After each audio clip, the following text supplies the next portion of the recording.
All right, guys, things every homeowner should know, and today we're going to talk about your garbage disposal. And the first thing I want to talk about is always run water whenever you use your garbage disposal. If you don't run water, what's going to happen is it's going to grind up whatever you put in there, and it's going to stick to the sides and not go down the drain. It's going to cause your disposal to stink, and eventually it'll clog that disposal. So always run water so that the water can disperse that material and allow it to go down the drain. All right, the next thing is pace yourself whenever you're putting things into disposal. You don't want to put too much in at once. It can only handle so much material and grind it up and send it down the drain. If you put too much in at once, what's probably going to happen is it's going to grind it up so fast that when that material tries to get through the P-trap, it's going to get clogged. If your disposal stops working, maybe you turn the switch on and it hums, or you turn the switch on and nothing happens at all. I'm going to show you how to troubleshoot both of those problems. Let's take a look under the sink. All right, now before you try either one of these, you're going to want to unplug it.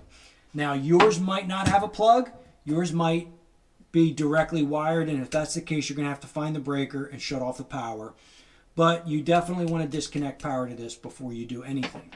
Now let's take a look at the bottom of your disposal. All right, this is the bottom of your disposal, and this right here is a key that came with your disposal. Now, if you don't have this anymore, you can buy it at a home store, but this goes right here in the middle. And what this is designed to do, that if something is jammed, you can take this and break it free. It gives you a little bit of leverage so that you can break it free. Once you break it free, you can reach in the disposal and clear whatever was in there that was jamming it up. Now, if your disposal doesn't make any noise at all, so you turn it on and nothing happens, this right here is a breaker.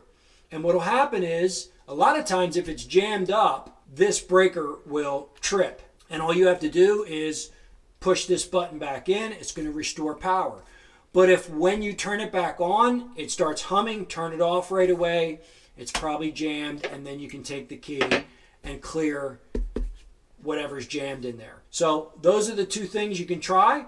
If those don't work, there's a chance that this unit needs to be replaced. Now, if there's water leaking out of the bottom, we have to replace it. That basically just means it's rusted out and it's done. So if you see water coming out of the bottom, now if it's coming out here or somewhere in the drain system, we can fix that. But if it's coming out of the bottom, it's no good and we have to replace it. All right, now let's talk about cleaning your disposal, and it's super easy.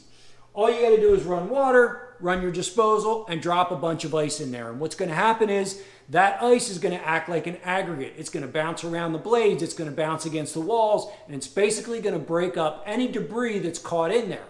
Now, if your disposal has an odor and you want to clean that up, all you have to do is put a citrus in there, some kind of lemon or lime or even an orange. Cut it up, run it through the disposal just like you normally would, and it will make that disposal smell a lot fresher. So there are the basics of your garbage disposal. If you take care of your disposal, it'll take care of you. Now you know, here's to a healthy home.